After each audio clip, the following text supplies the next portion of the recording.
In today's video, I'm going to teach you how to book a Nadra appointment online if you need to arrange a Nadra or Nikop appointment through a Pakistani consulate or embassy. The process is fairly straightforward once you know where to go and what to select. In this walkthrough, I'll guide you through the booking flow clearly so you can complete it with confidence. To begin, visit the official website for your regional Pakistani consulate or embassy. This is important because appointment systems may vary slightly depending on your location, such as Manchester, Toronto, or London.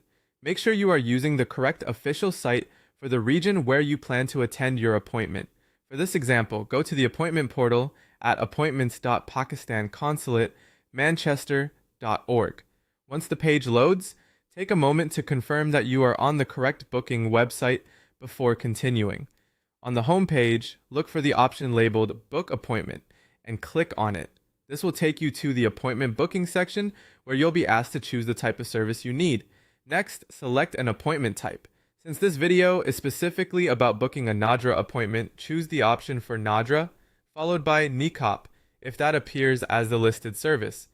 Selecting the correct service matters because it ensures you're reserving the right kind of appointment for your application or document needs.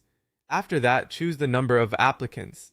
If you are booking only for yourself, select one applicant. If you are booking for multiple people, make sure you choose the correct total so the system can show you the appropriate appointment availability.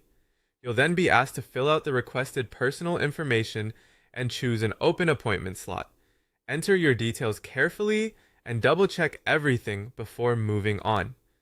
Small mistakes in personal data can create issues later, especially if your appointment confirmation needs to match your official documents. When selecting a time slot, pick one that you know you can attend, and if several are available, it can help to choose the earliest suitable option. Once your appointment is successfully booked, the system will provide a barcode confirmation. Make sure to save it or print it out so you can bring it with you to your appointment. Keeping both a digital copy and a printed copy is a smart idea just in case you need a backup on the day of your visit. And that's how to book a Nadra appointment online. If you follow these steps carefully, you should be able to complete the process smoothly and be fully prepared for your appointment.